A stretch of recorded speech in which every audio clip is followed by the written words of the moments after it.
जय हिंद student, welcome back to my YouTube channel. मैं बीडी सिंह सर आज इन्वायरमेंटल केमिस्ट्री का लेक्चर 3 लेके उपस्थित है। तो आप लोग फटाफट रेडी हो जाइए। आज हम इन्वायरमेंटल केमिस्ट्री में एयर पॉल्यूशन का जो इफेक्ट्स है वो पढ़ेंगे, जिसमें बहुत इंपॉर्टेंट चीज पढ़ेंगे ग्रीन हाउस गैसेज और ग्लोबल वार्मिंग, है ना। क्या पढ़ेंगे? ग्रीन हाउस गैस का इफेक्ट, ग्रीन हाउस गैस और ग्लोबल वार्मिंग।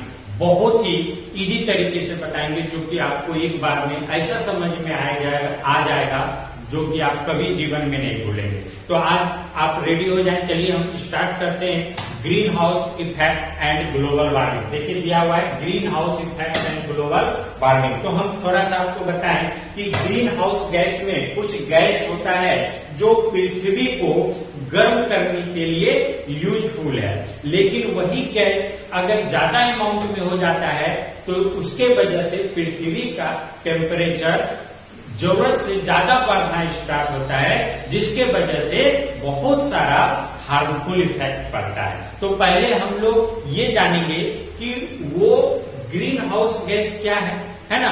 पहले तो ये नेचुरल अगर रहा है, यानी अगर इसका परसेंटेज ना बढ़ता हो तो ये नेचुरल प्रोसेस है। ग्रीन हाउस इफेक्ट जो है ग्रीन हाउस गैसेज के द्वारा जो होता है, जो पृथ्वी को वार्म रखता है, ये एक नेचुरल प्रोसेस है जो पृथ्वी को हीट रखता है। क्योंकि अगर ग्रीन हाउस गैस नहीं होता है तो एवरेज टेम्परेचर अगर हम लोग लेके चले पृथ्वी का, तो ये लगभग -18 डिग्री सेल्सियस चला जाता है ना, जो कि इसमें सर्वाइव करना हमेशा असंभव है। इसी वजह से ग्रीन हाउस गैस होता है जो पृथ्वी के टेम्परेचर को एवरेज टेम्परेचर 15 डिग्री सेल्सियस बना के रखता है। तो ये तो सही है, क्योंकि यहाँ पर लिविंग बीइंग सर्वाइव करता है, तो उसके लिए ये एग्जैक्ट है। बट जब ये गैस ज्यादा हो जाता है परसेंटेज में, जब ये गैस ज्यादा ह्यूमन एक्टिविटी के वजह से बढ़ने लगता है, यानी पॉल्यूशन होता है उसके वजह से बढ़ने लगता है, तो फिर इसके वजह से और ज्यादा अर्थ हीट होने लगता है और उसके वजह से हार्मफुल इफेक्ट होता है, जिसको हम आगे बताएंगे कि इसी को कहते हैं ग्लोबल वार्मिंग। क्लियर है? तो आइए हम थोड़ा लाइन बाय लाइन चलते हैं। तो यहाँ पर देखिए ग्रीन हाउस गैस के बारे में दिया हुआ है। Green house gas are gases in Earth atmosphere that absorb and emits of solar energy which reflected through Earth surface and has warm up Earth. क्या बोला गया कि ये जो आपको बोला गया ग्रीन हाउस गैस एक अर्थ एटमॉस्फेयर का वो गैस है, अर्थ के एटमॉस्फेयर में पाया जाता है। हम आपको बताए हुए थे अर्थ का एटमॉस्फेयर किस तरह से रीजन वाइज बटा हुआ है और कहां तक जो है ट्रोपोस्फेयर, स्ट्रेटोस्फेयर, मेसोस्फेयर और आयनोस्फेयर आता है। जो लोग लेक्चर 1 लेक्चर 2 नहीं देखे वो जाके प्लीज देख लें, तो ज्यादा बेहतर समझ में आएगा आपको। तो यहाँ पर हम आपको बता दें कि जो एटमॉस्फेयर होता है अर्थ के ऊपर, वो एक ब्लैंकेट की तरह होता है। सारा कुछ बताए हुए थे। यहाँ पर देखें ये अर्थ है और ये इसका ब्लैंकेट की तरह, मतलब एक कंबल की तरह ओढ़ा रहता है, एक कंबल की तरह ढका रहता है पृथ्वी को। तो ये जो आपका ग्रीन हाउस गैस जो है वो भी एटमॉस्फेयर में क्या रहता है, मौजूद होता है। अब ये ग्रीन हाउस गैस क्या करता है कि जो हीट आता है सन से, यहाँ पर देखेंगे जो सन से रेडिएशन होता है, जो हीट आता है, तो वो इस हीट को लगभग 75% तो अर्थ एब्जॉर्ब कर लेता है और रेस्ट रिफ्लेक्ट कर देता है। अब जब ये रिफ्लेक्ट होता है तो इसको ग्रीन हाउस गैस अब एब्जॉर्ब करता है और एब्जॉर्ब करके कुछ वो भी फिर से अगेन रिफ्लेक्ट कर देता है अर्थ की तरफ, जिससे अर्थ और एटमॉस्फेयर वार्म होता है। तो ये चीज नेचुरल प्रोसेस है और ये होना चाहिए, तभी लिविंग बीइंग इजीली सर्वाइव करेगा अर्थ पे। तो और होता भी है। तो यही चीज आपको यहाँ पर बताया गया कि ये जो ग्रीन हाउस गैस है ये सोलर एनर्जी को रिफ्लेक्ट करता है अर्थ की तरफ, जिससे अर्थ का एटमॉस्फेयर क्या होता है, हीट होता है। आइए यहाँ पर यही चीज दिखाया गया, which reflected through Earth surface and has warm up Earth, जिससे अर्थ क्या रहता है, गर्म रहता है। तो हम एक बार फिर से बताएं, ग्रीन हाउस गैस कुछ गैस का वो समूह है जो अर्थ को वार्म रखता है। कैसे? तो सन के थ्रू जो सोलर एनर्जी आता है उसको वो क्या करता है, रीमिक्स कर देता है, एब्जॉर्ब करके, है ना, जिससे पृथ्वी और उसका एटमॉस्फेयर वार्म रहता है। It is a natural process. ये क्या है? नेचुरल प्रोसेस है। ये क्या है? जो ग्रीन हाउस इफेक्ट है, ये एक नेचुरल प्रोसेस है। ग्रीन हाउस गैस में कौन कौन सा गैस आता है? CO2, CH4, N2O, chlorofluorocarbon, short में इसे लिखते हैं वाटर वेपर, नहीं, फिर है क्या? Ozone are act as green house gas है। यानी ये सब कुछ गैस है जो ग्रीन हाउस गैस है, जिसमें कुछ जो परसेंटेज है वो ये परसेंटेज देखिए दिया हुआ है। जो ग्रीन हाउस में रहता है CO2 का लगभग 60%, मीथेन का लगभग 20%, क्लोरोफ्लोरोकार्बन का 14%, N2O का 6%, मतलब टोटल गैस में इसका जो परसेंटेज है मेजर यही गैस का जनरली कहा जाता है, यूज होता है। हालांकि ये सारा गैस जो है ग्रीन हाउस का काम करता है, ग्रीन हाउस इफेक्ट को प्रोड्यूस करता है। तो यहाँ पर भी देखिए एक पिक्चर आपको दिखाया गया, ये सन है, ये अर्थ है, अब ये ग्रीन हाउस गैस का लेयर है। एकदम समझिएगा अच्छा से, ये ग्रीन हाउस गैस का क्या है? लेयर है। अब इस सन के थ्रू यहाँ पर क्या आता है? हीट आता है। सन के थ्रू जब हीट आता है, सोलर एनर्जी आता है, तो इसमें 75% लगभग अर्थ एब्जॉर्ब कर लेता है और रेस्ट रिफ्लेक्ट कर देता है। अब इस रिफ्लेक्टेड लाइट को ग्रीन हाउस गैस क्या करता है? ग्रीन हाउस गैस एब्जॉर्ब करके और वो भी कुछ फिर से क्या कर देता है? रिफ्लेक्ट कर देता है। तो अगर ग्रीन हाउस गैस नहीं होता तो ये टोटल एनर्जी क्या कर जाता? फिर से अगेन स्पेस में चला जाता। लेकिन ग्रीन हाउस गैस उसको फिर से एब्जॉर्ब करके रिफ्लेक्ट कर देता है, जिसके वजह से अर्थ क्या रहता है? हीट रहता है। तो ये तो नेचुरल प्रोसेस हुआ। अब हम क्या बताएं कि यही चीज अगर ये ग्रीन हाउस गैस का अमाउंट बढ़ जाए एटमॉस्फेयर में, तो इसका रिफ्लेक्शन अमाउंट भी क्या होगा? ज्यादा होगा, और इसके वजह से अर्थ का टेम्परेचर भी क्या होगा? ज्यादा होते चला जाएगा, जो तब हानिकारक होता है, यानी तब वो हार्म इफेक्ट प्रोड्यूस करता है। यहाँ पर देखिए क्या लिखा गया? About 75% solar energy absorbed bye earth and rest is reflected, hence this reflected solar energy in the form of infrared radiation. ये जो रिफ्लेक्ट करता है वो इंफ्रारेड रेडिएशन को, चूंकि आपको पता होगा, बताए भी थे कि स्ट्रेटोस्फीयर में ओजोन लेयर पाया जाता है, और ओजोन लेयर सन से आने वाली अल्ट्रावायलेट लाइट को एब्जॉर्ब कर लेता है। तो अल्ट्रावायलेट लाइट पहले ही एब्जॉर्ब हो जाता है, कुल मिला के जो रिफ्लेक्ट होता है वो इंफ्रारेड लाइट रहता है। तो इंफ्रारेड लाइट को क्या करता है? रिफ्लेक्ट करता है, और अब उसको फिर से ग्रीन हाउस गैस एब्जॉर्ब करके रीमिक्स करता है, जिससे अर्थ का एटमॉस्फेयर क्या रहता है? वार्म रहता है। तो ग्रीन हाउस गैस का ये नेचुरल वर्क है। अब इससे आगे क्या होगा कि इसका परसेंटेज बढ़ेगा। क्यों परसेंटेज बढ़ता है? ह्यूमन एक्टिविटी की वजह से, पॉल्यूशन की वजह से, और वहीं से शुरुआत होता है अर्थ का टेम्परेचर, है ना, इंक्रीज करने से। और अर्थ का टेम्परेचर इंक्रीज करेगा, उसी को तो हम आगे क्या बोलेंगे? Global warming. आइए अब आगे हम इस पिक्चर में देखते हैं उसी चीज को।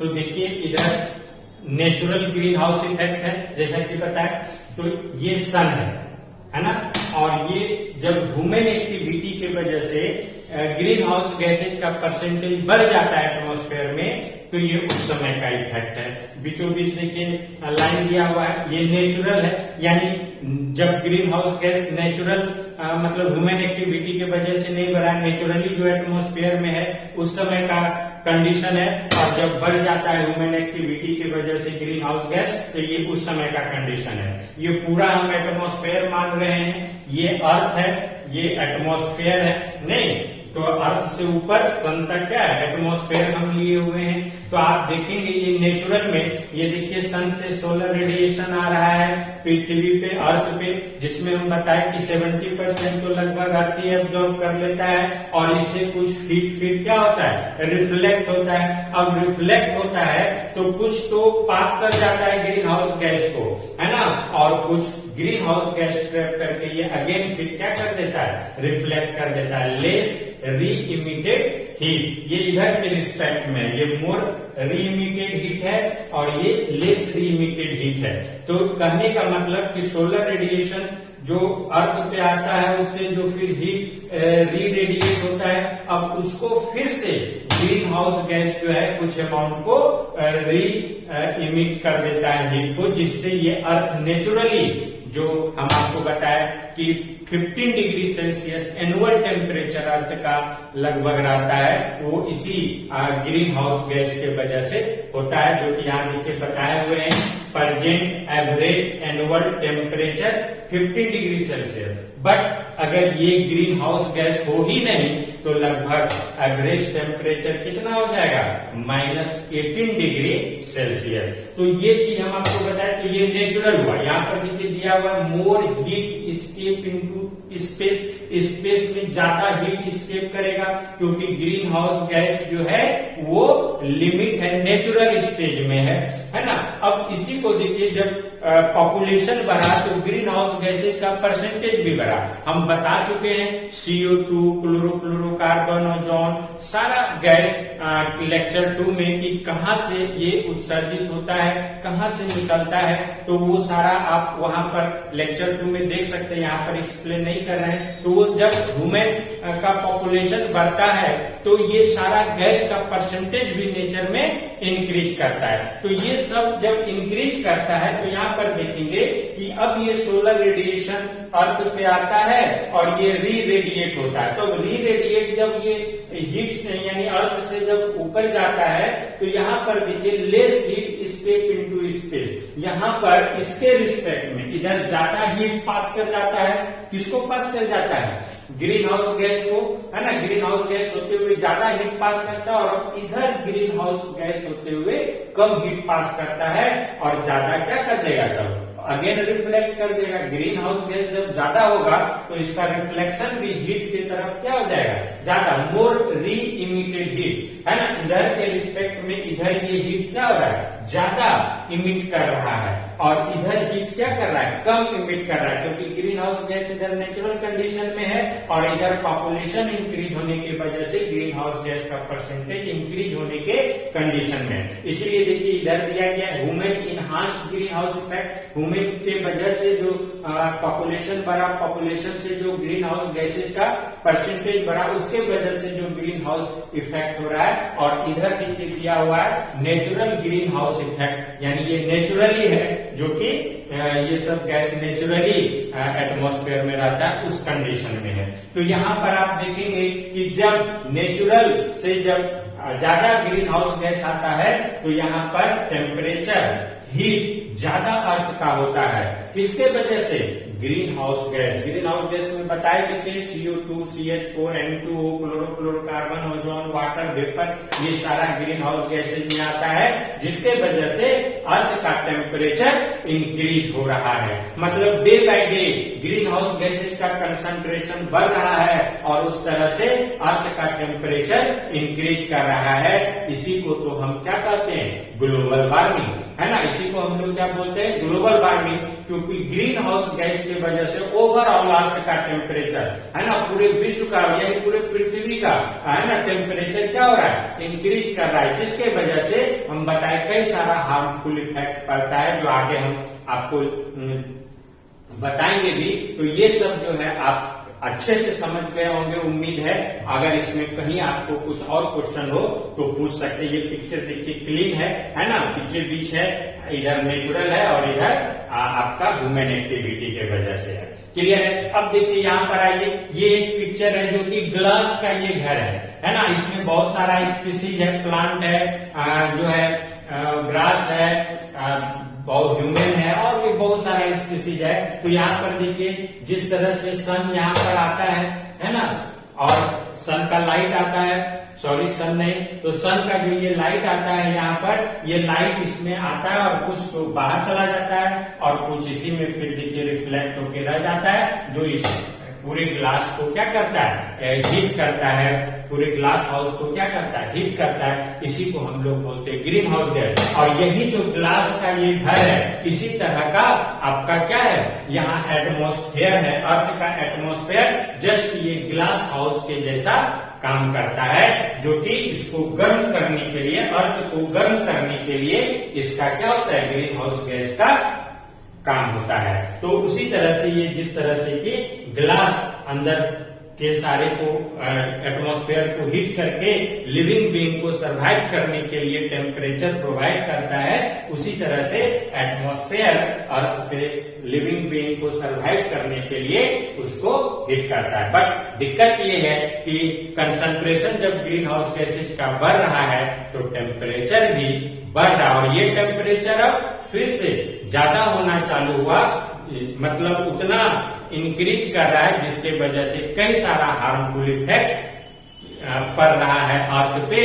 और यही इसीलिए आप देखेंगे कि कई सारा इंटरनेशनल मीटिंग हुआ है ना, ताकि ग्रीन हाउस गैसेज के उत्सर्जन में कटौती किया जाए। जैसे इसमें प्रमुख है क्योटो प्रोटोकॉल, नहीं 1997 में हुआ था, है ना। इसके पहले का समिट भी हुआ था रियो डी जेनेरियो ब्राजील में। तो ये जो है आपको इसमें सारा देश लगभग 172-188 देश शामिल हुआ था क्योटो प्रोटोकॉल में, और सभी लोग इस पे सहमत हुआ था कि ग्रीन हाउस गैसेज का परसेंटेज क्या किया जाए, मतलब उसका उत्सर्जन कम किया जाए। खास करके विकसित देश सब में ज्यादा ग्रीन हाउस गैस का उत्सर्जन होता है, जैसे यूएसए, चाइना, है ना। इंडिया में लगभग 7% होता है, जबकि ये सब में 30% टोटल ग्रीन हाउस गैस का उत्सर्जन होता है। तो ये सब के वजह से पूरा ही जो है अर्थ खतरे में पड़ गया है। चूंकि जब ग्रीन हाउस गैस का उत्सर्जन ज्यादा होगा, टेम्परेचर बढ़ेगा, तो पोलर आइसबर्ग ये सब क्या होगा, पिघलेगा, और पिघलेगा तो लो लोइंग एरिया में क्या हो जाएगा, पानी भर जाएगा, फ्लड आएगा, और लोगों को इससे परेशानी होगी, बहुत लोग मरेगा भी। तो ये सब चीज जो है देख के सभी लोग ये हमेशा जो है मीटिंग या इसमें जो है होते रहता है, ताकि ग्रीन हाउस गैसेज को कम किया जाए। क्लियर है? चलिए आगे। तो यहाँ पर देखिए हम आप बताते हैं कि ग्रीन हाउस गैस के वजह से कौन कौन सा गैस कितना पार्टिसिपेट करता है अर्थ को हीट करने के लिए, यानी अर्थ को जो टेम्परेचर प्रोवाइड करता है रिफ्लेक्ट करके, उसमें कौन कौन सा गैस का परसेंटेज होता है। तो वाटर वेपर का सबसे ज्यादा इसमें होता है, जो रेडिएट करता है रिफ्लेक्टेड हीट को, है ना। ये जो रेडिएट करता है रिफ्लेक्टेड हीट को, इसमें सबसे ज्यादा कौन, वाटर वेपर लगभग 36 से 70% हीट वही करता है। फिर CO2 9 से 26%, CH4 4 से 9%, ओजोन 3 से 7%, और बाकी रेस्ट अदर जैसे N2 है, क्लोरोफ्लोरोकार्बन है, ये सब भी हीट को क्या करता है, रेडिएट करता है, जिससे पृथ्वी क्या हो रहा है, धीरे धीरे हीट इसका बढ़ रहा है। ठीक है, तो हम अब इससे आगे चलते हैं। तो आइए हम देखते हैं, देखिए global warming is the rise in the overall temperature of the earth atmosphere, यानी ग्लोबल वार्मिंग जो है वो ओवरऑल अर्थ के टेम्परेचर को क्या कर देता है, इसमें राइज हो जाता है। मतलब ग्लोबल वार्मिंग की वजह से पूरे अर्थ का टेम्परेचर क्या हो जाता है, इंक्रीज कर जाता है, बढ़ जाता है। It is harmful to human being, ये इसके वजह से ये हार्मफुल होता है ह्यूमन बीइंग, लिविंग ऑर्गेनिक, कोई भी लिविंग ऑर्गेनिज्म के लिए, नेचुरल रिसोर्सेज, जो भी नेचुरल रिसोर्सेज है उसके लिए भी ये हानिकारक होता है, एंड अर्थ, और अर्थ के लिए भी। मतलब ये कुल मिला के सभी चीज के लिए, अर्थ पे सभी स्पीसीज के लिए तथा नेचुरल रिसोर्स के लिए भी क्या होता है, हानिकारक होता है। तो कोई पूछे अगर आपको ग्लोबल वार्मिंग क्या है, तो आप कह सकते हैं कि ग्लोबल वार्मिंग की वजह से क्या होता है, ओवरऑल अर्थ के एटमॉस्फेयर के टेम्परेचर का क्या हो जाता है, इंक्रीज हो जाता है, यानी ओवरऑल अर्थ एटमॉस्फेयर का टेम्परेचर बढ़ जाता है, जो हार्मफुल इफेक्ट प्रोड्यूस करता है human natural resource overall earth के लिए। क्लियर है? आगे देखिए क्या दिया हुआ है, global warming is a major atmospheric issue. Global warming एक मेजर एटमॉस्फेरिक इशू है ना, ऑल ओवर दी वर्ल्ड। ये ऐसा नहीं कि सिर्फ इंडिया में, ये पूरे अर्थ की बात हो रहा है, पूरे वर्ल्ड के लिए हो रहा है। Our earth surface becoming hot day by day, अपना अर्थ का सरफेस जो है, यानी अर्थ जो है वो डे बाय डे क्या हो रहा है, हॉट होते जा रहा है, गर्म होते जा रहा है, by trapping the sun's heat and rise in the level of atmospheric green house gases, है ना। क्या हो रहा है इसमें, तो green house gases day by day बढ़ रहा है, जिसके वजह से अर्थ का सरफेस भी डे बाय डे क्या हो रहा है, हीट हो रहा है। और जिसके वजह से यही कंडीशन ग्लोबल वार्मिंग होता है, जिससे कई सारा हार्मफुल इफेक्ट जो ऊपर चर्चा किए वो प्रोड्यूस करता है। तो सबसे पहले देखिए हम लोग देखेंगे इम्पैक्ट ऑफ ग्लोबल वार्मिंग। वो ग्लोबल वार्मिंग का इम्पैक्ट क्या क्या है, क्या क्या इम्पैक्ट डायरेक्ट पड़ेगा। तो इसमें दिया हुआ है there are many effect on earth climate, है ना। अर्थ के क्लाइमेट पे बहुत सारा इफेक्ट पड़ेगा, इकोसिस्टम पर इफेक्ट पड़ेगा एंड बायोस्फीयर पे भी इफेक्ट पड़ेगा। सारा पता है बायोस्फीयर क्या है ना, जिसमें एटमॉस्फेयर, लिथोस्फीयर, हाइड्रोस्फीयर को कंबाइंड रूप से लिविंग बीइंग के साथ इंटरेक्ट करता है, वो बायोस्फीयर होता है। तो ये सारे पे इफेक्ट पड़ता है ग्लोबल वार्मिंग का, जिसमें हम आपको देखिए यहाँ पर लिखा है melting of polar ice cap. जो पोलर आइस कैप है मतलब जो पहाड़ है बर्फ का, जो बड़ा बड़ा टुकड़ा है बर्फ का, वो धीरे धीरे क्या करेगा, टेम्परेचर बढ़ेगा तो वो धीरे धीरे मेल्ट करेगा। नहीं तो वो जब मेल्ट करेगा तो फिर उससे क्या हो, पानी निकलेगा और पानी धीरे धीरे जो है सी का लेवल इंक्रीज करेगा और जो लोअर एरिया है, लो लोइंग एरिया है, उसमें क्या हो जाएगा, पानी बढ़ जाएगा, जिसको हम लोग बोलेंगे बाढ़ आ गया और उससे काफी ज्यादा क्या होगा, नुकसान होगा। नेक्स्ट में देखिए global temperature increases the incidence of infectious disease like dengue, malaria, yellow fever, sleeping sickness etc। बोलता है जब टेम्परेचर बढ़ेगा अर्थ का तो बहुत सारा ये बीमारी भी साथ साथ लाएगा। टेम्परेचर बढ़ने से क्या होगा, बीमारी भी साथ साथ आएगा। जैसे कौन सा बीमारी होगा, कॉमन बीमारी जो कि ज्यादा डेंगू हो भी रहा है अभी देखिएगा बहुत सारा, मलेरिया, येलो फीवर, है ना, पीला फीवर इसको बोलेंगे, स्लीपिंग सिकनेस मतलब जो इलनेस होता है, थोड़ा बीमारी होता है हल्का फल्का, उसको स्लीपिंग सिकनेस के रूप में बोलेंगे, नींद नहीं ढंग से आएगा। तो ये सब कई तरह का डिजीज क्रिएट होगा ग्लोबल टेम्परेचर के इंक्रीज होने से। कहने का मतलब है ग्रीन हाउस गैसेस के वजह से या ग्लोबल वार्मिंग के वजह से। वाटर बैलेंस डिस्टर्ब होगा, है ना, जो आपका ग्राउंड वाटर है उसका लेवल और नीचे चला जाएगा। जो लोग बोरिंग करता है, बोरिंग करने से जो जहाँ जल्दी पानी निकलता है वहां और ज्यादा नीचे चला जाएगा, है ना। ऐसे ही गर्मी दिन में बहुत सारा देखिएगा बोरिंग, नल, चापाकल सूख जाता है और ग्लोबल वार्मिंग के वजह से और जल्दी क्या होगा, सूखेगा और ज्यादा दूर तक पानी मिलेगा जब बोरिंग होगा। तो ये सब और साथ ही साथ जो ग्राउंड वाटर के साथ साथ जो सरफेस वाटर भी है, नदी, तालाब, वेटलैंड, ये सब का भी पानी क्या होगा, सूखते चला जाएगा, कम होते चला जाएगा। अब आगे हम लोग देखते हैं, नोट में दिया हुआ है जैसा कि हम अभी चर्चा भी किए थे कि सबसे पहले at first many country agree green house gases reduced under the climate change convention. Convention का मतलब होता है मीटिंग, है ना। बहुत सारा कंट्री जो एग्री हुआ ग्रीन हाउस गैसेज को रिड्यूस करने के लिए, कम करने के लिए, ताकि इसका उत्सर्जन कम हो, और कम अगर उत्सर्जन होगा तो ग्लोबल वार्मिंग भी कम होगा, उसका इम्पैक्ट भी क्या होगा, कम पड़ेगा। और ये अर्थ समिट में 1992 में पहली बार हुआ था। कहां पर, तो ये हुआ था रियो डी जेनेरियो, जो ब्राजील का एक शहर है।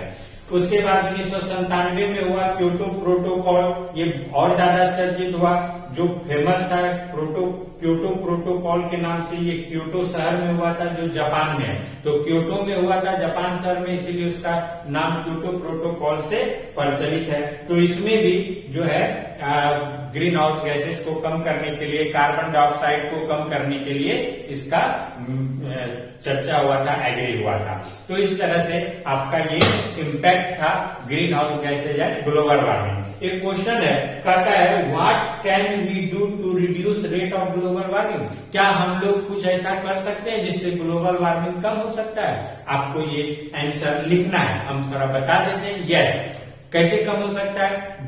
जो हम लोग डिफोरेस्टेशन कर रहे हैं उसको रोक के, है ना, जो फॉरेस्ट को काट रहे हैं, है ना, उसको रोक के, जितना इतना ऑटोमोबाइल चल रहा है उसको कम करके, लोग पब्लिक ट्रांसपोर्ट का अगर यूज करें तो पर्सनल जो लोग कार या बाइक यूज करता है उससे जो पॉल्यूशन होता है उसको कम करके, लोग बहुत ज्यादा फ्रिज, रेफ्रिजरेटर या एसी यूज करता है उससे कम करके। तो ये सब जो जहां से ग्रीन हाउस गैसेज का उत्पत्ति होती है, जहां से ग्रीन हाउस गैस निकलता है, वो सारे को अगर हम कम करते जाएं तो उससे ग्रीन हाउस गैसेज का कंसंट्रेशन घटेगा एटमॉस्फेयर में और उससे फिर ग्लोबल वार्मिंग भी क्या होगा, कम होगा।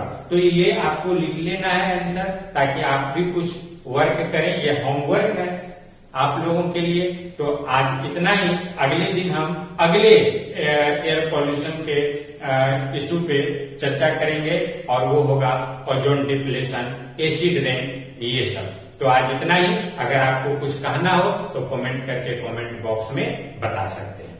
ठीक, thank you for watching video. आज इतना ही।